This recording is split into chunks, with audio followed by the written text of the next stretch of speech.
Alright guys, so today we're going to be combining some drawing of typography with some plants and flowers, some leaves and flowers basically. So what I want you to do is just gather up your equipment, pause the video until you've got it. You're going to need some pencils, preferably like a 4B or a 6B, an HB is okay too, a rubber, you're going to need some paper.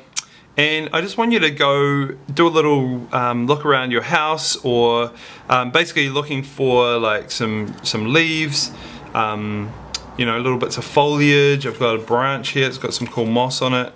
Pick some flowers if you like. We've got a big crabapple tree, so just grab the branch from that. So gather up some stuff. If you don't have it at your house, then just go for a little walk around the block and pick a few things from your neighbors. Obviously being respectful of their gardens and stuff, and gather it all up and bring it back to your area. Cool. So the first thing we're going to do is we're going to start off with some basic text. We're going to use, well, I'm going to use the words be kind. You can write whatever you like, but yeah, just thought there'd be a good message for at the moment. So what I usually do when I'm doing this is I just like to create a bit of a framework for my lettering. So I'm going to have sort of a center line there, a center line here. I'm going to think about kind of how high I want my text to go. Alright, so kind of creating a grid basically of like the lettering. So B, E.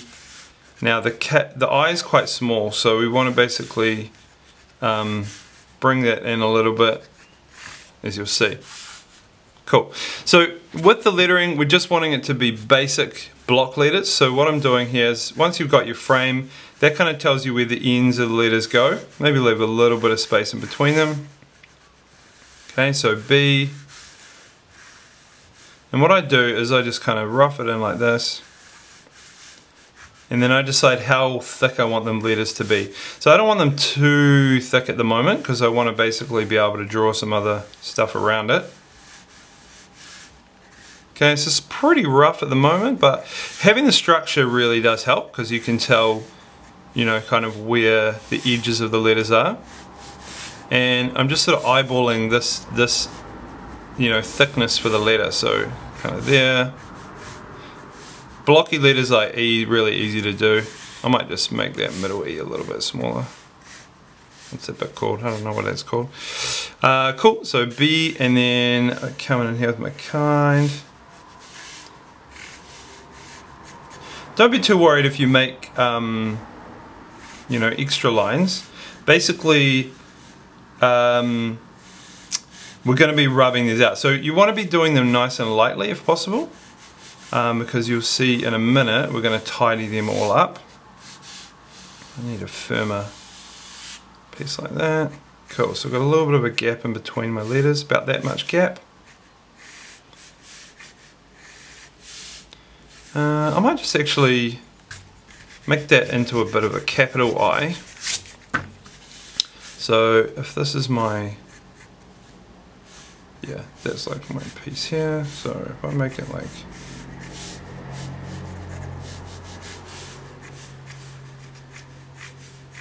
yeah, there we go, that looks cool. And then chuck in the end starting here.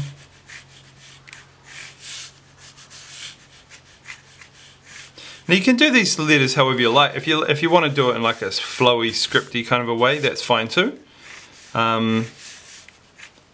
Still keeping my lines nice and light, nice and easy.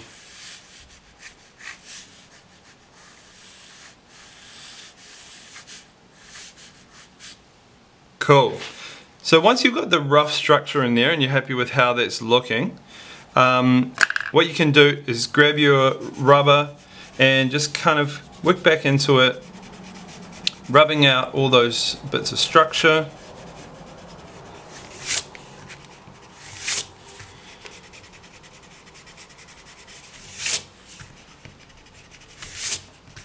Okay, so we're kind of left with just the simple letters. Now if you don't have a rubber at home, then that's fine, you can just use nothing.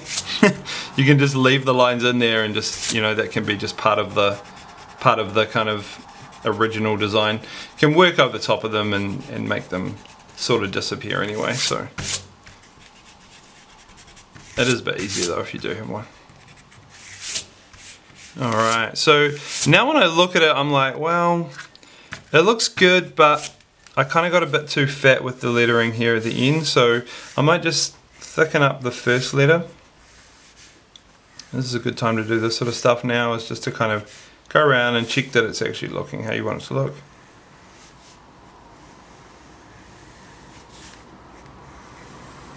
Cool. And then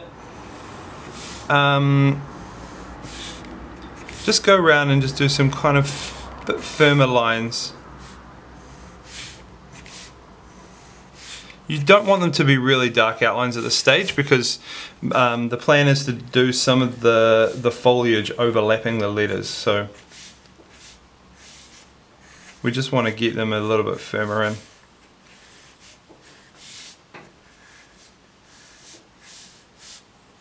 If you're a little bit of an obsessive person, or if you like really straight lines, you might like to use a ruler in this point and kind of line up all the, you know, all the lines.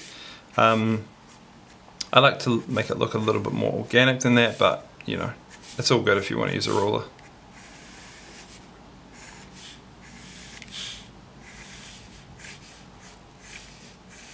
Cool. Okay.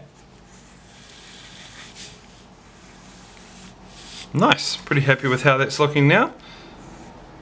Looks a bit weird, but yeah, I think it looks good. Nice.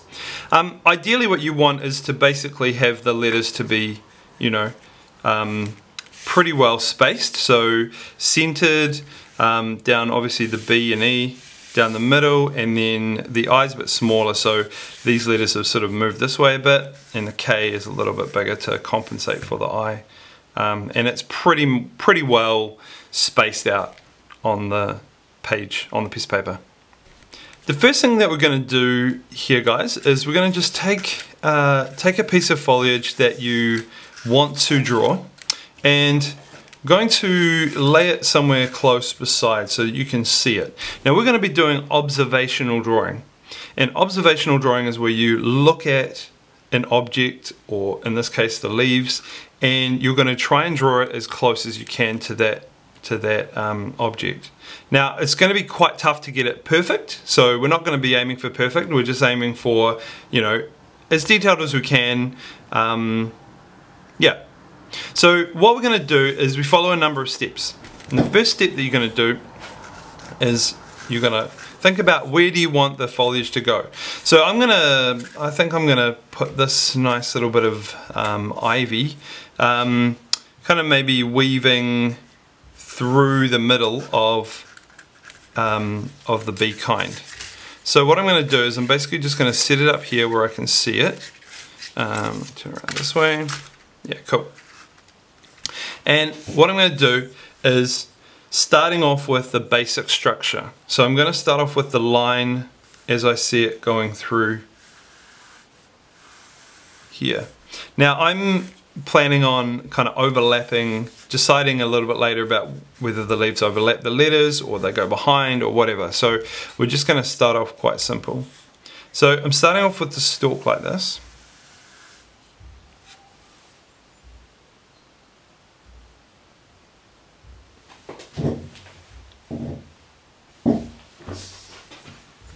Okay, so I'm starting off with the stalk like this, and then I'm going to look at each leaf and basically just rough it in. Okay, so this one's going to come down like this. This one sort of overlaps the stalk. Now you can use a bit of artistic, you know, license here. You don't have to do it exactly as it is in real life. But I find it easier to do that because then you've got a good reference to kind of go off. Alright, so each of those little circles there is like a leaf shape. So now what I'm going to do, I've got my basic structure, I've got my proportion, so I know how, you know, where each leaf is and compared to the other ones. Now I'm going to start feeling in some of the shape of it. So this is actually going like this. Now it might look a little bit different from your view looking straight down, but to me this is going like this, and then it's got like a leafy bit here. Now we're not worried about the veins and everything at the moment, we're just trying to get the feeling and the shape of it. Okay, cool. And we'll move along. So this one you can't see the stalk where it attaches, so just start from here. Filling in can be quite kind of rough as well. It doesn't have to be perfect. It can be kind of sketchy lines like this. Cool. Now what I notice is, as I'm drawing these leaves, what I can notice is that they kind of have 3 prongs. So I've got one here, one coming down here, and one going like that. This is 2 leaves overlapping, so this one goes like this. So you can kind of start to work out, you're like, okay, how does this leaf actually work? It's got like 3 prong bits. The real technical, you know, name for the leaf. Okay, I'm not going to draw all of these because some of them look a bit funny being overlapping. This one's sort of tilting a bit more towards me, so it's sort of on the side.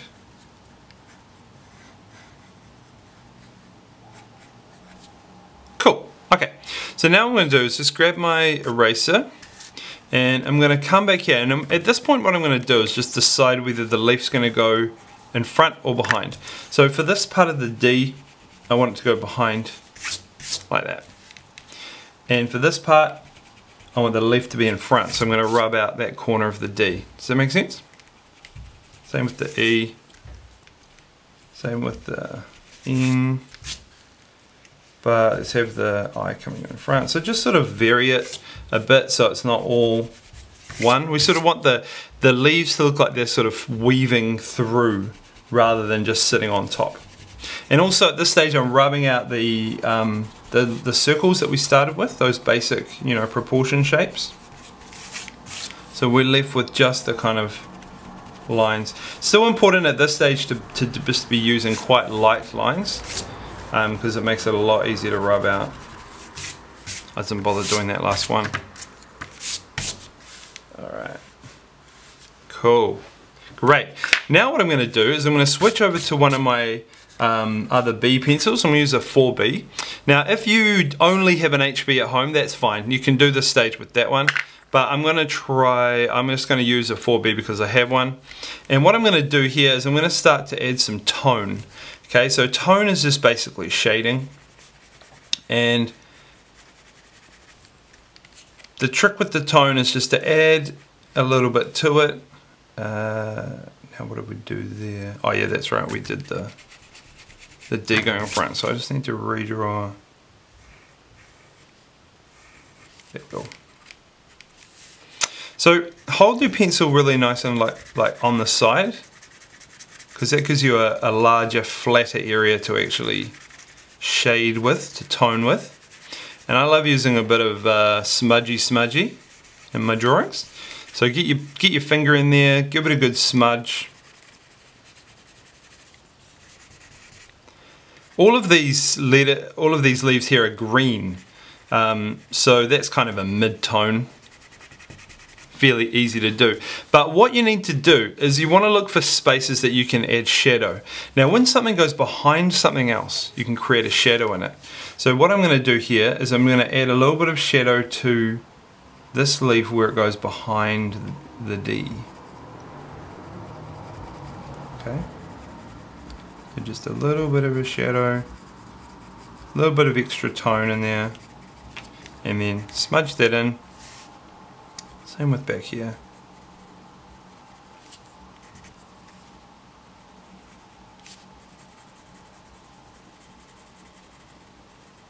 Cool. Now we're still not worried about the details yet. That's going to come in the next stage. But yeah, just getting some of those tones. Now the stalk is quite dark, is a bit darker. So we're just going to have kind of, especially a darker line along the bottom of it. Kind because that's the opposite direction to our light. Now we have this leaf overlapping this other leaf, so there we go, I can do my shadow trick. The reason this looks good when you do the shadow is that things that are brighter or lighter come forward towards the viewer. So you can see how that little bit of leaf now pops out, and the leaf that's behind it kind of goes into the distance a bit, or into the shadow. Cool. Okay, so just work your way through doing the rest of the tone on these. I'm just going to speed it up a bit.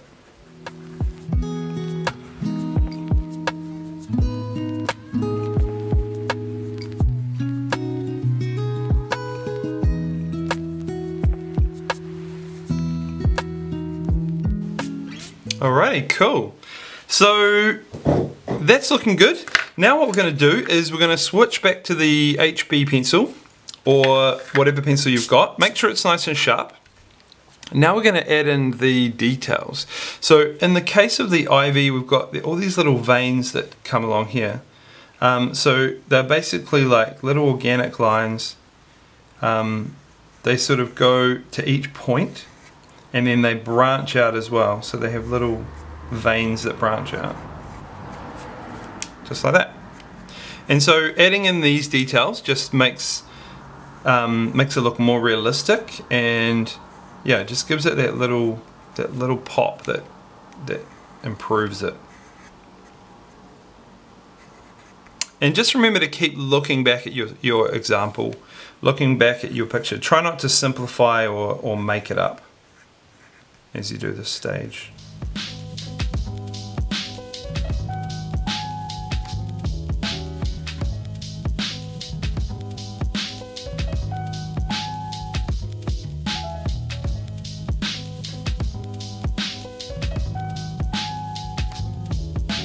Okay, cool, great.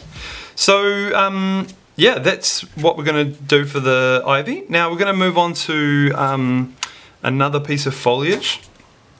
Let's try one of our dried leaves this time. So this is quite a cool one. There's lots of these around at the moment with the, you know, the change of the season coming. So we're just going to follow the same steps again. So I reckon that would look quite cool, just sort of, yeah, maybe like this down here. So I'm just going to put this beside, and I'm going to start this process again. Okay.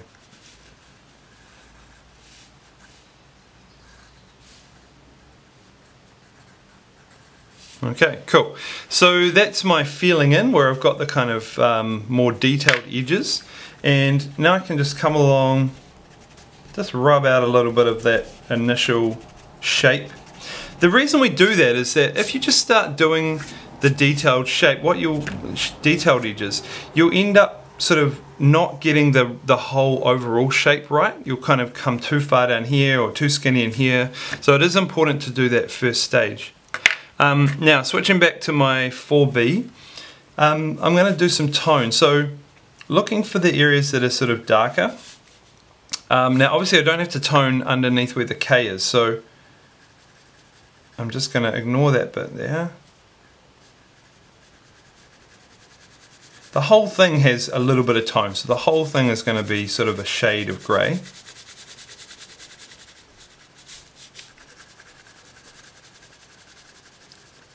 And actually following on from our earlier bit of shadow, we can do the same thing. So there's a bit of a shadow cast by the letters.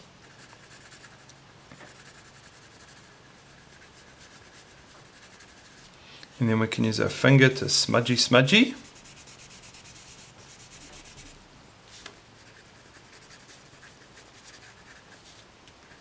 And you can see it's a little bit darker through this patch, so just add a bit more tone in there, smudge that in.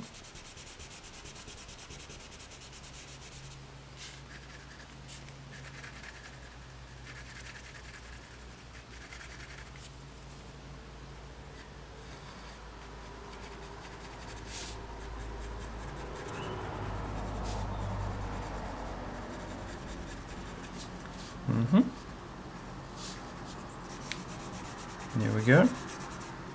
Now, you can see when I'm smudging that I'm going over the edges on the K.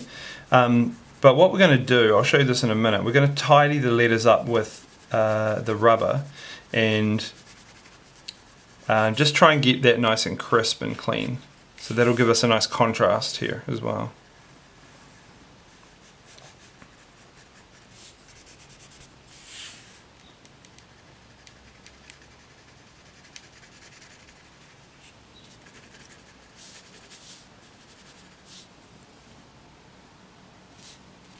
Cool. Okay, so to clean up the letter, basically just go along and just use the rubber to kind of rub out the inside of the letter. Oh, whoops.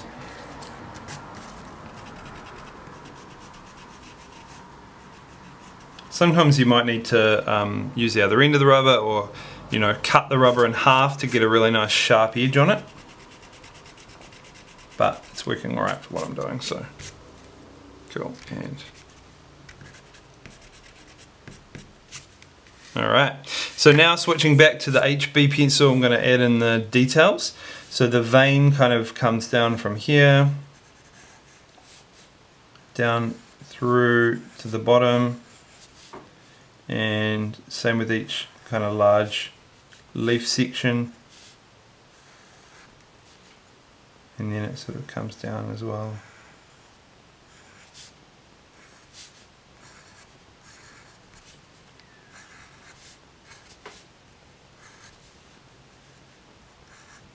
Like so. And there's some little kind of bits and pieces going on in here. And what I can do now is with the details as well, with the sharp pencil, is try and define the edge a bit more. Just be careful not to outline everything. There is a bit of a dark line around parts of this, but you don't just want to have a thick outline around everything, or else it looks too simplified, more cartoony. Actually, this part here has a little section of leaf that's bent down, so I can shade that in like that.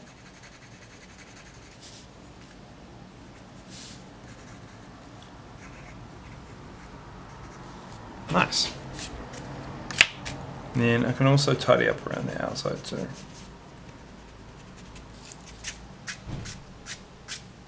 Now, if you want to draw the leaves and the foliage that I've got in my picture, then you're welcome just to pause the video and just copy this picture. In fact, I might take some photos of these and put them up with it as well. But otherwise, just you'll be drawing your own foliage, just following those steps. So I'm going to carry on now. I'm going to add in some flowers next. Yeah, so we're just going to go through the stages of like adding in, and might just speed that up so it doesn't take quite so long. Cool. Alright, so I'm just going to work on the crabapple now. So I'm going to bring this down over here.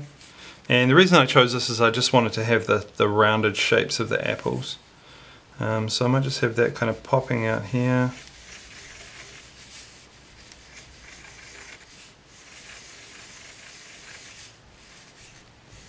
And then I'm going to have some sort of leaf there.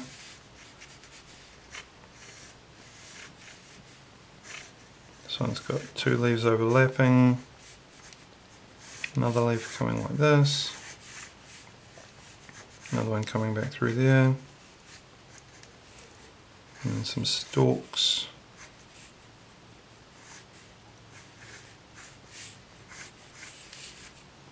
Cool. Okay.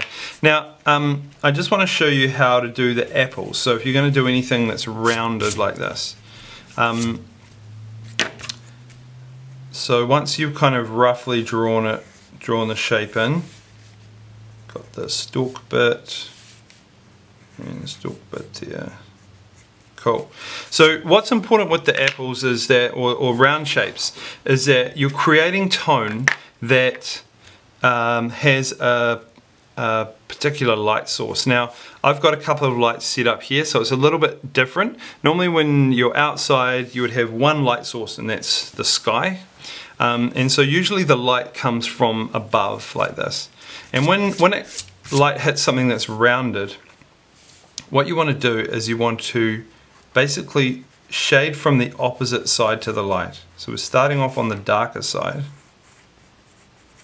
and we're just going to very slowly and lightly add in more and more tone. You can use your pencil on its side like this.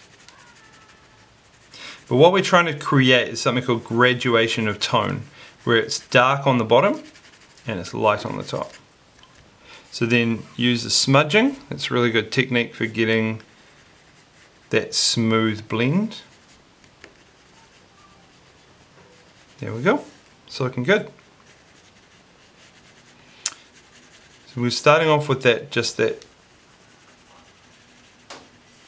general idea of the light being at the top and the shadow being at the bottom. And what that does is it just sort of tricks your eyes into thinking, oh yeah, that's a rounded object. You know, that's not a flat round object like a coin, that's an actual 3D object. And in the context that we're drawing now, it's pretty obvious what it is. A berry or an apple, or, you know, something round.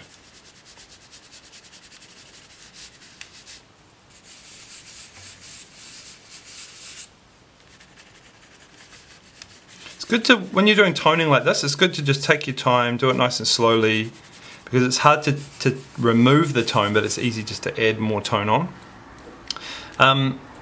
Now, there's some little things here that are happening, so if we want to get more detailed with it, from where I can see, there's little bits of the apple that are kind of sinking in here around the end. So it creates like a little, like a sunken in bit. That's the technical name for it, maybe? Probably not the technical name for it. And so it creates some little highlights and some little shadows like this.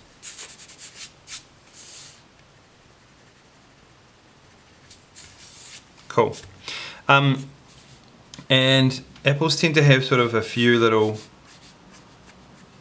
lines like this as well. There we go, that's looking good. Now there's also a little bit of light reflecting and just hitting the top, and so a good way to do that is just to chuck in a nice sharp bit of rubbed out light, like so, and that creates that little reflection or a little pop of tone. Cool. And then I can switch back to my HB pencil to do the details. So there's a whole lot of little dots as well over the apple, crab apple. So I can just add those in as little dots. It just depends how detailed you want to be, really. But given that, you know, where this is sort of quite central, and it's something that people will look at on this picture, so this could very well become the sort of main focus point of this whole drawing. So it's worth just spending a little bit longer to try and make it look you know, more detailed, more realistic. It's actually really black in there too, in the little end bit, so just make that black.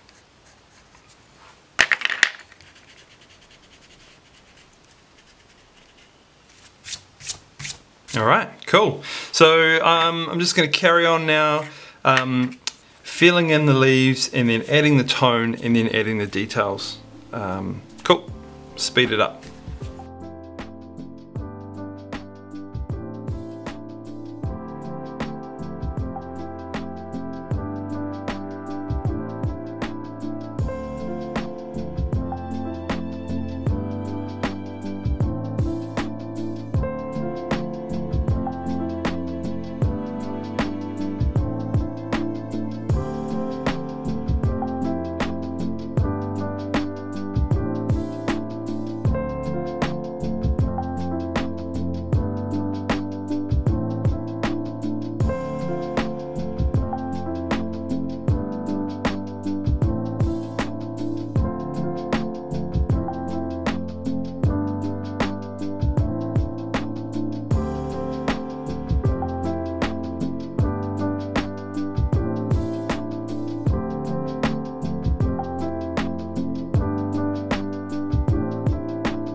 Alrighty, cool. So I'm pretty happy with how that's looking. Basically, you want to just keep adding more and more leaves and flowers and drawings until you're happy with the kind of the balance of the composition. So you don't want, you don't need it to be evenly spaced out, but you don't want to make it packed too full either. So you just want to just get a feel for when you think it's done, and looking at this now I'm thinking, yep, this is looking good. I'm happy with how it's looking now.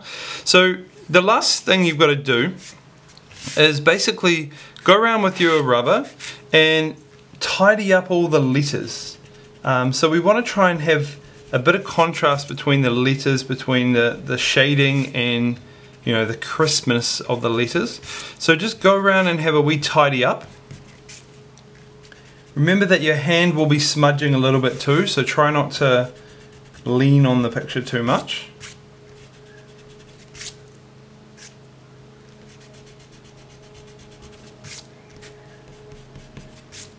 And the last thing we're going to do,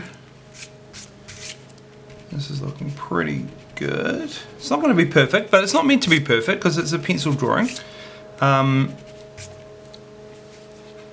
Last thing I'm going to do is I'm going to go through with my 4B, and it's still reasonably sharp, so it should be good for this. If you wanted to add in some pen at this point, you could do this next bit with the black ink pen. And of course, if you had watercolor or color pencils, even you could add color to all the leaves and the foliage, and then just leave the text white. So yeah, so what we're going to do is just basically go around and just be really nice and firm and add in some sharper outlines for the text. Now I'm actually going to flip my page around because it's always easier, I find it easier to do downward lines nice and straight and sharp. I find it hard to go sideways. So what I like to do is I like to do all my vertical lines nice and sharp, and then I'm going to flip my paper around. Now again, if you want to at this point, you can use a ruler. Totally up to you.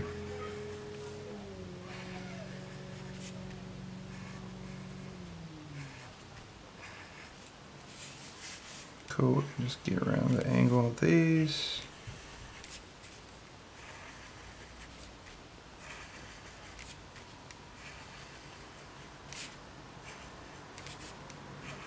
I'm actually drawing over some cardboard here, so some of my lines aren't as sharp as they would be if I was on a heavy, like a strong flat surface. So I'm just going to flip this around now. And just being careful not to, you can kind of lean your hand on, but try not to smudge it around.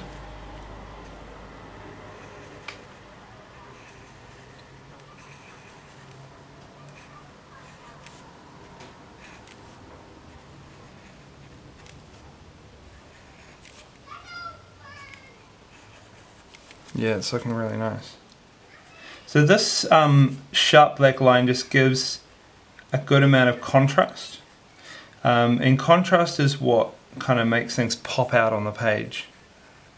So what I like in this drawing is the contrast between the light or white lettering, the darker outline, and then the softness of the individual pencil drawings.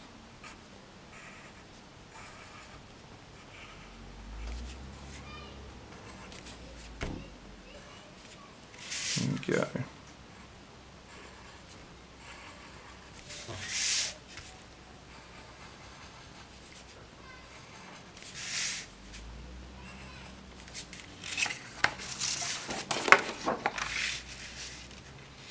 There we go, guys. So that's the end of the drawing. I hope you've enjoyed drawing along with me. I'd love to see some of your finished drawings. Put them in the comments or message them to me. Yeah, Cool, guys, and just remember to be kind and be creative, and yeah, we're gonna make it through this lockdown. Cool.